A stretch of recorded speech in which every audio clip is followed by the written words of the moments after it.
Okay, welcome Dr. Marsha Chinichian to Autism Spa Podcast. It's a real pleasure to have you here. Happy we could make time to speak with you and learn about your background with helping special needs kids, kids on the spectrum, and also you're an adjunct professor at Pepperdine, an illustrious career in mental health. I really want to hear how you got into this field and really ask you how you think or what more we can do to help families with autism. Yeah, absolutely. Thank you for having me here. I'm very excited. Yes, so my journey in psychology and neurodevelopmental disorders actually started far, far long ago, a little bit home based and a little bit professionally based. I was in banking and finance. And as I worked in the corporate world, I was part of a small regional startup and then was recruited to work with Bank of America, a larger federal bank that was interested in creating a new line of business. And I headed up training and development and quality assurance and some other parts of the program. And it was really wonderful, a great experience, quite intense, but also left me with a lot of questions. And, as we've heard from many in a career, unfulfillment. What am I doing here? What do I really care about?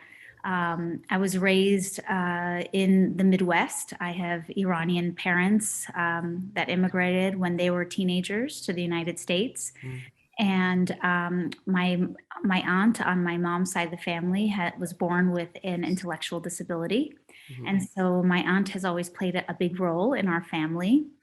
And a big part of the way we were raised was altruism and acts of kindness and charity and philanthropy was really modeled in my family as I was growing up. And I also learned a lot of things about our culture that really hurt at times about special needs adults and children, and not having that understanding or how to really come together to support them best.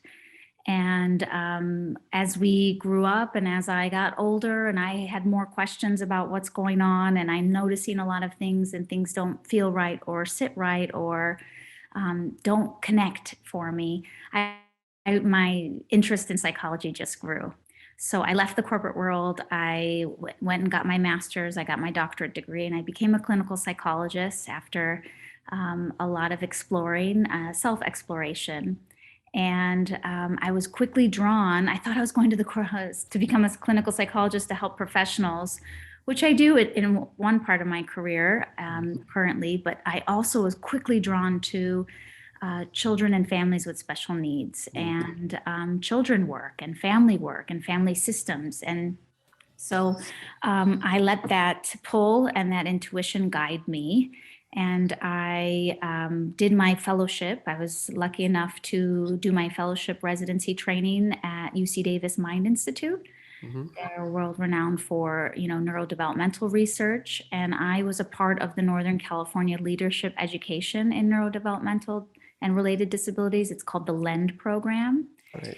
Yeah, and it was really wonderful. It was an interdisciplinary and leadership training for families, self-advocates, clinicians, and community leaders.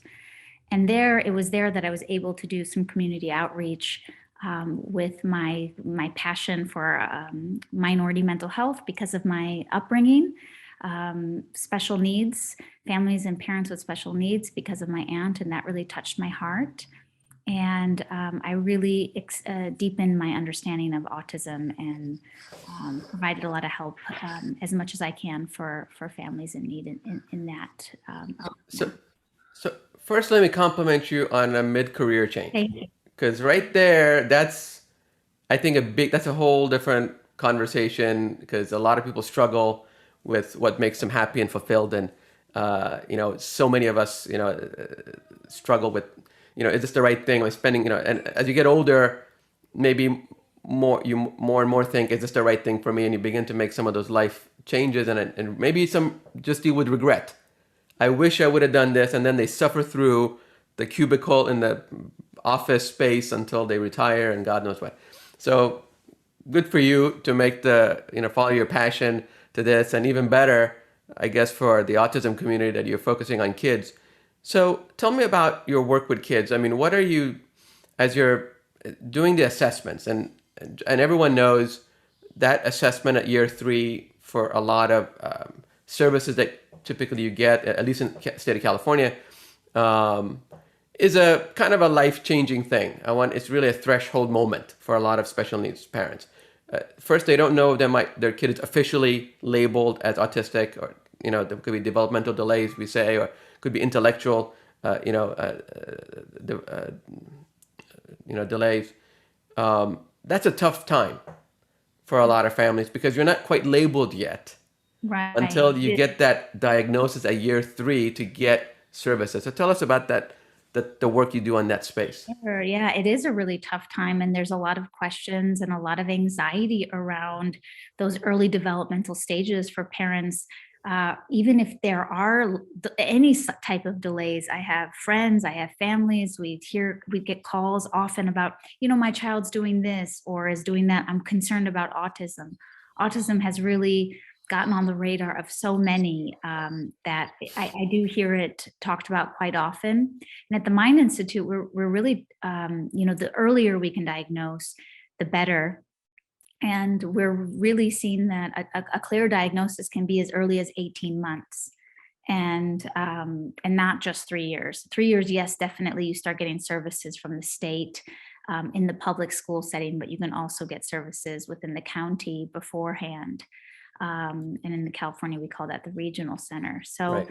yeah, and so what I appreciated about the Mind Institute is not only seeing that the quicker we can catch this, the better the outcomes and the prognosis is for Right. families, but also that what you're mentioning on is that acceptance and that Right. those stages of grief or Right. loss and fear and the fear of their child's future, what that could really look like and what this means moving forward.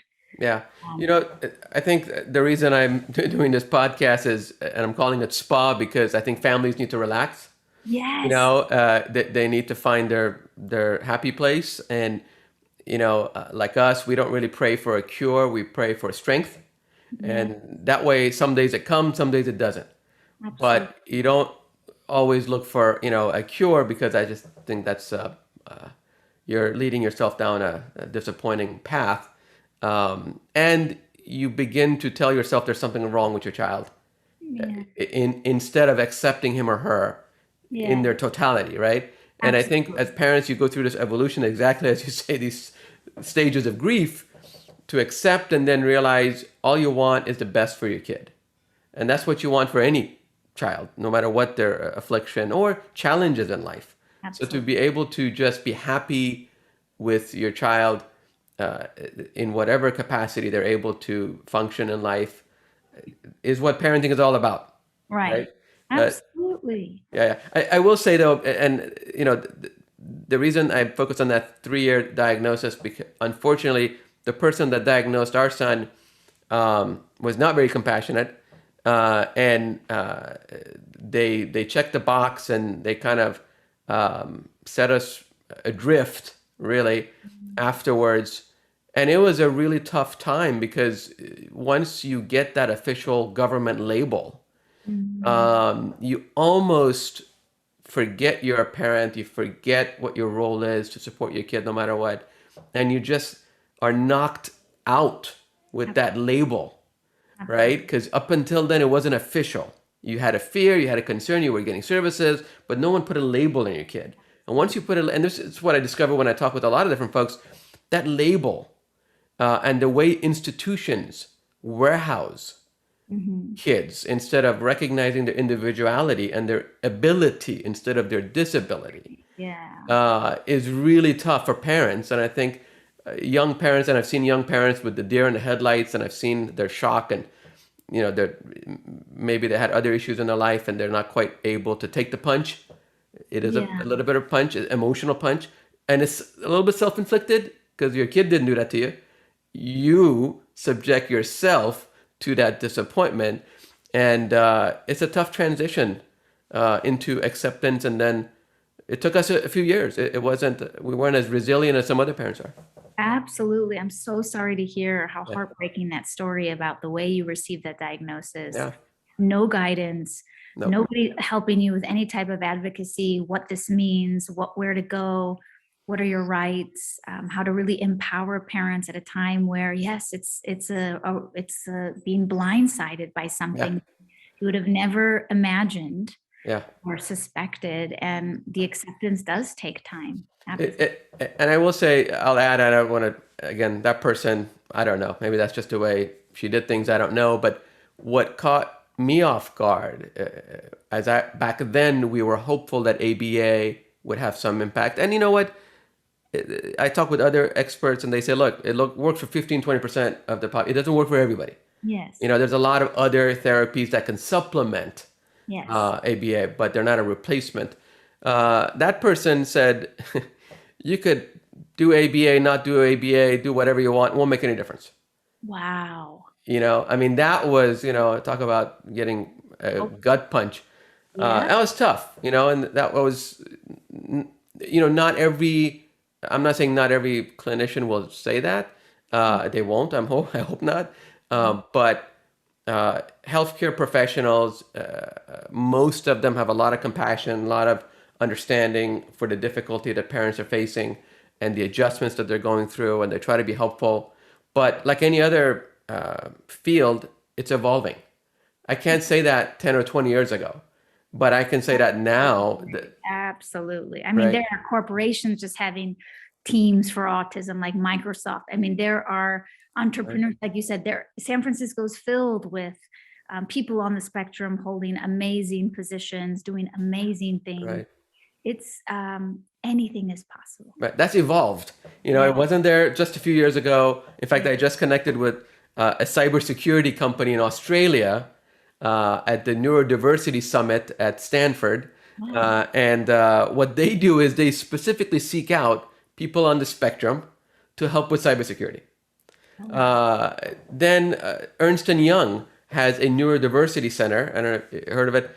You mentioned Microsoft, Google, Amazon, all the big companies are developing neurodiversity either coordinators or job support positions, or actively recruiting people with these skills, adults, and in so many ways helping families care for loved ones. Not everyone is going to be a NASA scientist, uh, Right. or play the piano at the age of 3. Absolutely. There's a range. There's a Yeah, wide range, and yeah, they all have strengths. They all have purpose yeah, here, yeah. and And it's important to keep that in so, mind. as you're speaking with families, I guess I wonder. I always ask this of my son's teachers and other folks. Like, what is it like on the other side? What are other families experiencing? Because you always want to compare your kid to Mm. where he fits on the curve, if that's the right way of saying it. So, without obviously naming any names, what is your general um, practice in dealing with families, and what are you experiencing in the range of issues that they're having typically? Yeah, so that's a really good question because it's a wide range Right. and so many variables play. I also think all cultural components That's can right. play a huge role about how long can that acceptance or the family and the opinions and all that kind of stuff can impact the journey and the child's treatment. Right. So I can't say this is what's going on, and I don't. We don't like to compare because Sure. every child and family is so different with their own components and their own uniqueness. Sure. But I can tell you that children and family, I know parents lose a big part of their identity, and mostly mothers. Right. Marriages really have a hard time staying together after this diagnosis Right. because of the just the amount of energy that you give, and Right. all the questions that I receive is about this child. As a clinical psychologist, what about this child, what am I going to do? It's really, and I really try to shift that focus way more on the parents as much as they allow me to, Right. because you touched on really good points. Like, you just get blindsided, you get knocked out, you kind of lose who you are, you lose your path, your purpose, what's Right. going on, and you are filled with so much fear it freezes you, or Yeah. it blinds you, and it fogs you. And the best ways we can support these children and these young adults is if us as adults, the parents, are actually in a better place, Right.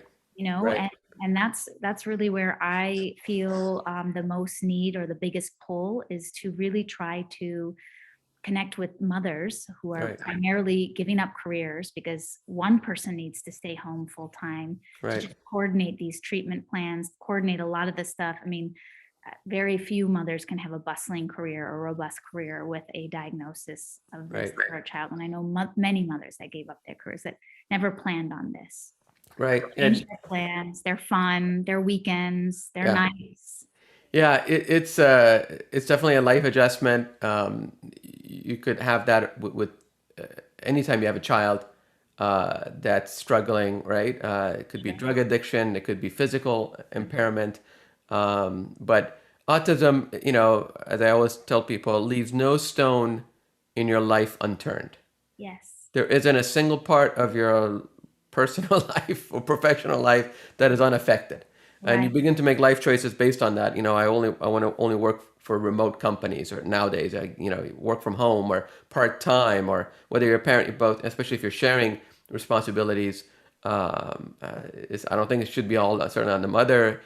Mom shouldn't have to make career choices. Sometimes dad should make, those, Sure. stay home Yeah, and it's less, yeah, but yes, of yeah, course, yeah, everyone needs to chip take in. part. Yeah, in some ways, but it is so exhausting. It is. Um, and so the best way to support these parents are, ways for them to get connected with another group. So Right.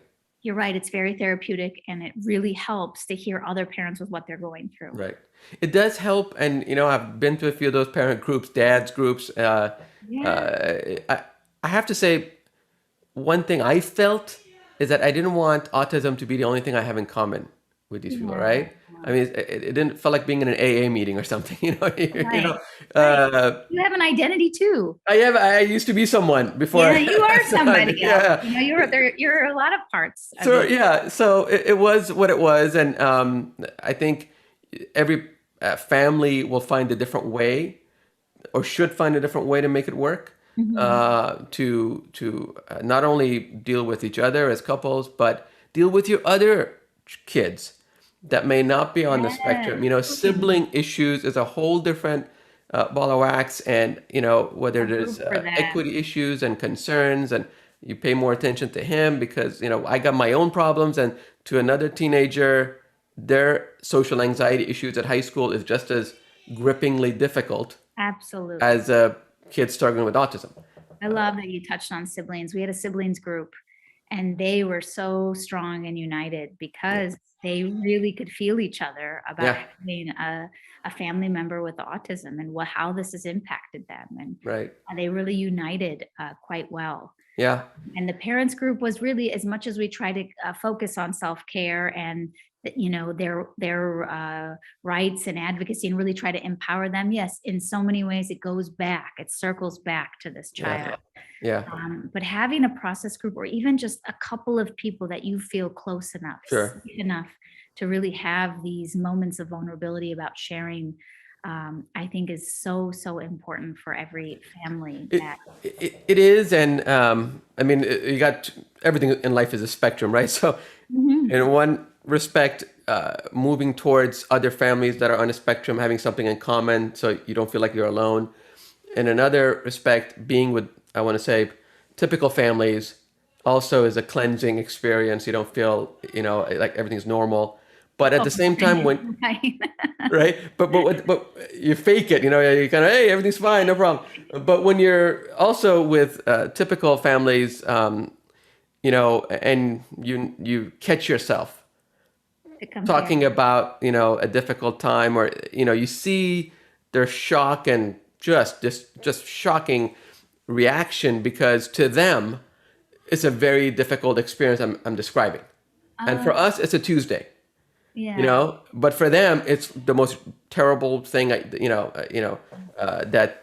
they heard of, because they don't deal with issues like that, and then they begin to feel guilty because they're telling me about they missed soccer practice, or they had some other trivial issue in their life, Right. and I've I'm heard describing this. a terrible Tuesday that just That's keeps repeating typical. itself, whether you like Yeah. it or not, Yeah. and you You're got right. that disparity. Yeah, You're absolutely right. This parental guilt yeah, comes in all shapes and forms. Yeah. And it feels almost no matter what box you're in or category, Right. it is endless. Right. Or you are frustrated and then you have guilt. And then I did this and then this didn't happen. So this, I had some sort of impact on my child, or my kid needed this and I forgot to do that, or I Yeah. couldn't do that for them. Or my child's on the spectrum, your child is where is on the spectrum? Let me compare strengths with my child, or Right. progress compared to you. I mean, it is filled with comparisons and parental guilt. Right. I mean, like you said, I think, and I've said this, and this is why, again, I push parents to take it easy on themselves. Yes. You know, kids sponge up whatever you're dishing out. You're Yes. dishing out guilt and anxiety and stress, whether the kid's autistic or typical, they will sponge it up. They're 100%. very good at that. Oh yeah, they're much smarter than They're us. much smarter than us. They're much They more may not crit. use the words, but they know. Yeah, they may not be verbal like my, you know, like my son, but they are incredibly astute. They don't miss a thing.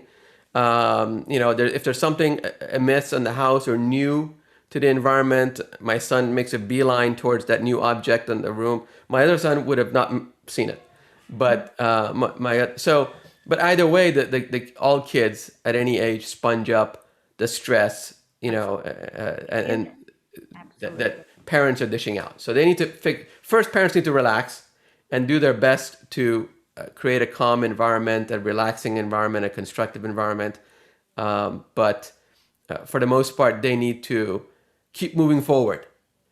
You Right. know, Absolutely. no matter what happens in life, a difficulty, you know, punch here, punch there, on the ropes, pick yourself up, keep moving forward, keep pressing forward, keep doing the best you can. At the end of the day, you know, a lot of things in your life are not in your control, you know, and I think that's another thing you learn Most as a things. special Yeah, needs most parent. things. You just Yeah. gotta accept to let go.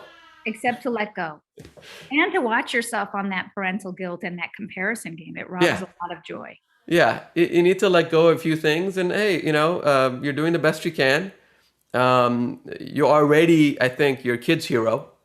That what else do you want to do in life, you know? Yeah. Yeah. um, I think it's just been like most parents, you know, like you say, they go through grief and then acceptance, and I think if you can go through those feelings and allow yourself to have those feelings, compress those feelings, whatever, the sooner you'll get to um, the joy of being a parent of a special needs kid, which is, like you Absolutely. said in the beginning, something special.